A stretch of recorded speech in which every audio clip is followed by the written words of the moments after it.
这家公司有个奇怪的规定，员工必须每天要在这个密室当中推动石墨8小时，即使推到双脚发颤，他们也不敢有半分的松懈，因为一旦没有完成任务，就很有可能会被一针送上西天。即使完成了任务，也不能是最后一名，否则结果也是一样。而每天的工资则是一个三明治和一瓶水。男人得知这个消息后很是愤怒，自己明明是来应聘老板秘书的，为何会被莫名其妙的关在这里？就在这时，墙上的屏幕突然亮了起来，系统提示他今天必须推动石墨50圈，否则将会被解雇。男人听后却十分的开心，自己早就不想待在这个破公司了。却在这时，隔壁的同事突然提醒他，最好老老实实的完成任务，否则的话后果你不敢想象。男人心想，结果不就是开除吗？可当他听到周围传来凄厉的惨叫声后，这才明白解雇是什么意思了，赶忙来到了石墨这里，却没想到这个石墨竟会如此的重。即使男人使出吃奶的劲，对方也没有挪动分毫。随后他抖了抖手臂，接着又搂起袖子，他不相信自己200斤的体重连一个石墨都推不动，没想到对方依旧稳如磐石。眼看着规定的时间马上就要结束了，男人赶紧卯足全身的力气，终于将这个石墨推动了。但一切都还没有结束，他要将其转上整整50圈才算完成任务。不过作为第1圈的奖励，系统还是给了他一杯特制的酒。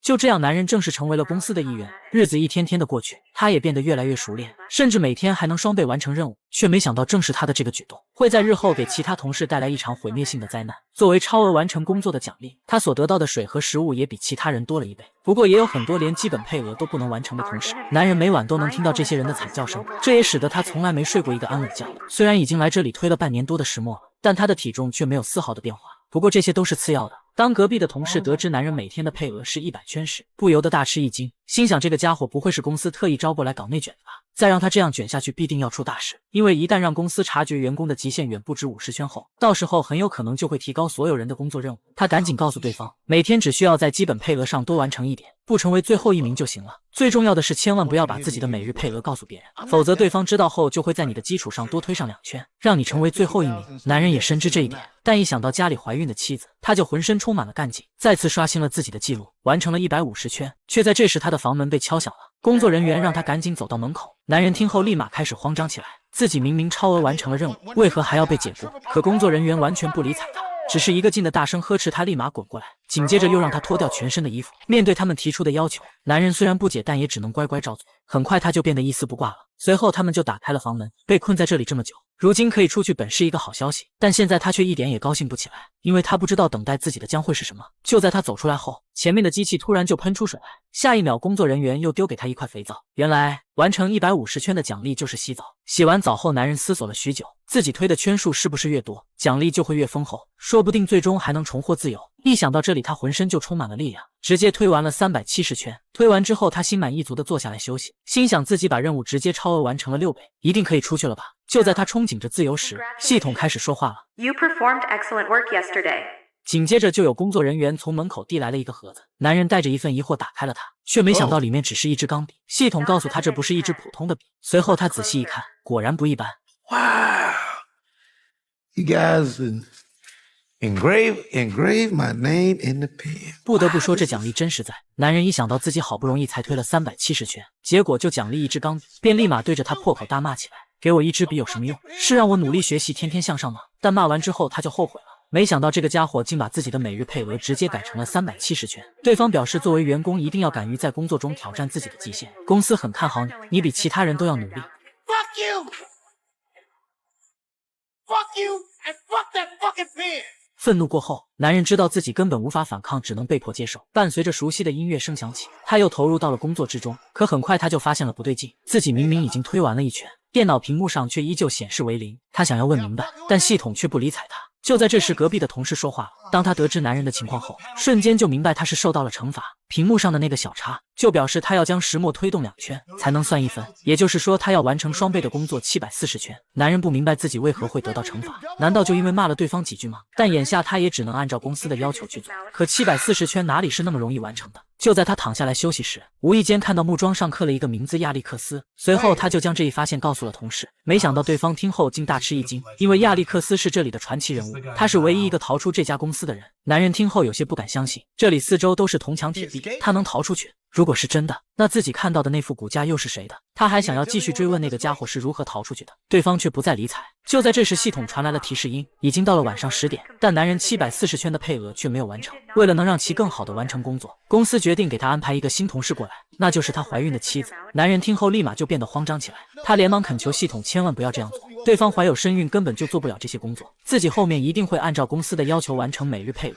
没想到系统竟真的答应了他的请求，只要男人明天按时推完740圈，这个惩罚就会消失。但一码归一码，今天的工作没有完成就要得到惩罚。很快他的头顶上方就升起了一个巨大的三角形烤炉，对方给出的惩罚就是要让他在50度的环境下推完740圈。男人深知这家公司一点人性都没有，再这样待下去迟早都会丢掉性命，甚至还有可能会连累妻儿。他决定要想方设法从这里逃出去。第二天一大早，一晚上没睡觉的他就被系统叫了起来，为了避免妻子被他们抓进来，今天无论如何也要完成任务。就这样，在对他的思念中，男人咬牙推完了740圈，公司对他的惩罚也就随之消失了，甚至还给予了一些奖励，那就是可以看看老婆和孩子。男人不明白，自己明明记得妻子怀孕才半年多，怎么现在就生产了？他知道自己不能再这么耽误下去，要赶紧想办法逃出去。如果亚历克斯的传说是真的，那这个地方必定是有出路的。就在这时，隔壁的同事终于透露出，那个家伙是在墙上挖了一个通道逃出去的。因为自己也有老婆和孩子，所以他很能理解男人，也希望对方能成功的逃离这里，回到妻儿身边。他听后便立马开始四处打量起来。果然不一会就发现有一处地方似乎是有修补的痕迹，而且这个位置还是摄像头的盲区，那个亚历克斯很有可能就是从这里挖出去的。但眼下自己手里却没有一个趁手的工具。这时他突然想起了那支钢笔，不得不说这支笔的质量还是很不错的，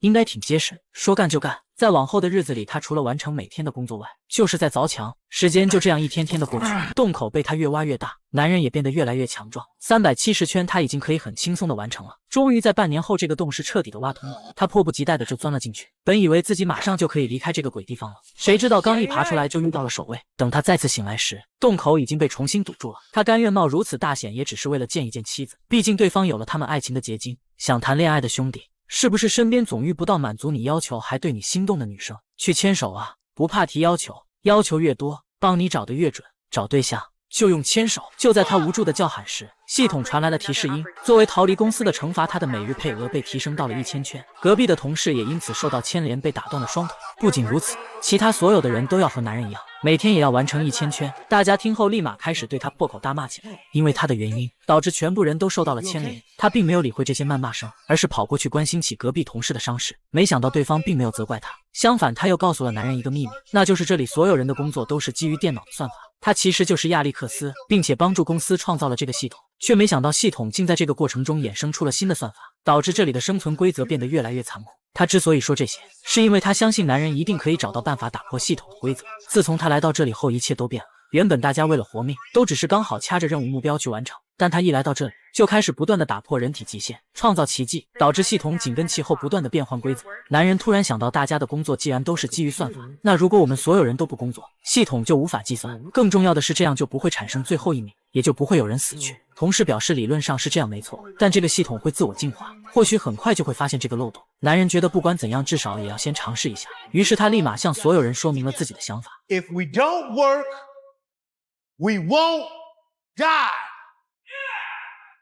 Do you hear me? If we don't work, we won't die. We don't fucking work. We don't die.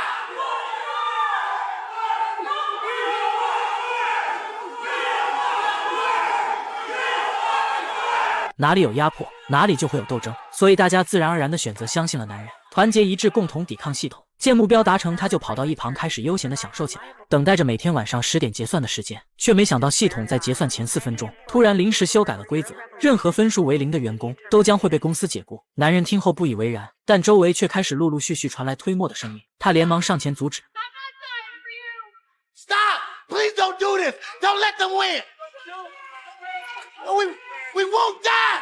Okay? They can't win if we stick together. 可无论他怎么去劝说，大家都没有丝毫要停下来的意思。在被公司长期的奴役下，他们已经失去了自由的翅膀。隔壁同事很能理解他，因为他也曾经尝试过打破这里的规矩，但最后还是像狗一样的被他们抓了回来。看着屏幕上正不断流失的时间，男人只能又再次脱掉衣服，接受这残酷的命运。他无奈地叹了一口气。此刻的他终于意识到，作为底层人，就连反抗的资格都没有。可仅剩的2分钟，怎么可能推得了1000圈？看着10点的钟声响起，他没有愤怒，也没有破口大骂，因为他明白这就是自己最终的结局了。之后，他和隔壁的同事聊了很多，2人都表现得十分淡定，没有埋怨，也没有指责，默默等待着死亡的降临。Farewell, my friend. 紧接着急促的开门声响起，最先被带走的是同事，男人只能用双手死死地捂住耳朵，尽量不让自己听到对方凄厉的惨叫声。不过不要紧，很快就会轮到自己了。但在此之前，作为公司的优秀员工，系统还是奖励他看了一段老婆和孩子的视频。没想到才半年的时间，孩子都会走路了。男人看到后再也忍不住了，开始对着他发泄自己无穷的怒火。不过伴随着开门声，一切都将归于平静。下一秒就从门外走进来许多的男男女女，他们身穿白衬衫，手拿平板电脑。无论男人怎么去大声呵斥这些家伙，对方始终都一言不发。直到第2道开门声响起，一个警卫出现在了门口，他一边吹着口哨一边走了进来，手里还端着一个铁盘。随后他就将铁盘熟练地递给了一旁的工作人员，紧接着又一言不发地戴上手套，拿出事先准备好的注射器，像是每天都要重复很多次这样的工作。男人一想到自己的老婆和孩子，就不想坐以待毙，冲上去扑倒了警卫，将这1年以来压制的怒火都灌入到了这双拳头上。周围的人见此，不仅没有上前去阻止，还露出了一股瘆人的微笑。或许是他们终于见到有人敢打破这里的规矩。被打得满脸是血的警卫也鼓励他放手，大胆地去做。原来这一切都是在面试，这家公司就是通过这种实验来考验每个员工的工作能力。显然男人的表现得到了他们的认可，他不仅有出色的领导能力，还敢于去创新打破规矩。随后领导直接给他安排了一个经理的职位，不仅有一间独立的办公室，工作也十分的简单，就是坐在这里刷视频，并且还提供住宿和1日3餐。更重要的是有5险1金。等领导走后，他立马拨通了妻子的电话，但当男人听到手机里传来系统的声音后，他意识到这一切都还没有结束，自己还身处在这场实验之中，只不过是从普通员工晋升成了经理。